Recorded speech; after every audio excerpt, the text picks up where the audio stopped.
आमच्या अमरावती जिल्ह्यात 10 नगरपालिकांच्या निवडणुका आहेत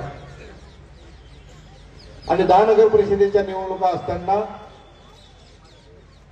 4 मुस्लिम समाजाचे कॅन्डिडेट नगराध्यक्ष पदासाठी तिथल्या अमरावती जिल्हा काँग्रेस कमिटीने दिलेले आहेत. याची कुठेतरी कोणाच्या तरी गुळाला आग लागली आणि त्यांनी हिंदू मुस्लिम तिथं चालू केलं. काल परवा आमच्या जिल्ह्याची भाभी इथं आली होती.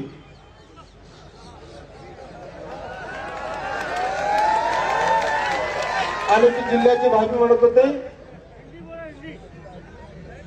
काँग्रेस आणि मुस्लिम म्हणजे काँग्रेस. परंतु मी हेही सांगू इच्छितो बंधूंनो की ज्या अगोदर पहिल्यांदा ती निवडून गेली ते आमच्या मुस्लिम बांधवांच्या मतावर निवडून गेली आणि आज ती सांगते मी हिंदू शरणी आहे. प्रत्येक धर्माचा अभिमान असणं गरजेचं आहे. प्रत्येकाला प्रत्येक जातीचा अभिमान असणं गरजेचं आहे.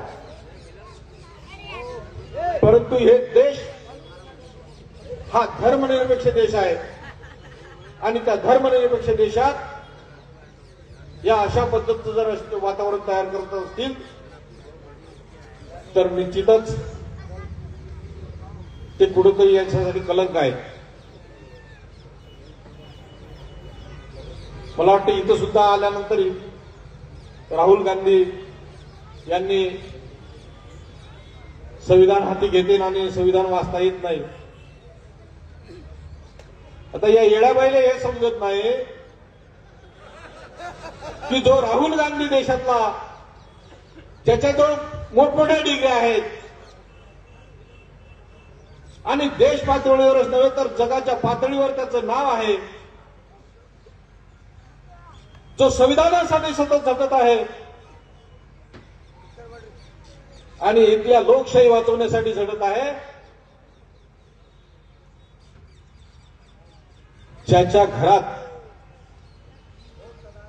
अनेक पिढ्यांपासून राजकारण आहे, देशासाठी ज्यांनी बलिदान दिलेलं आहे, त्यांचे 1 नाही तर 2 नाही तर 3 नाही तर अनेक लोक या देशासाठी शहीद झाले. त्या माणसाला म्हणते ही की फक्त संविधान हाती घेते त्याला संविधान वाचता येत नाही. एवढा अळानीपणा या बाईच्या अंगात आहे.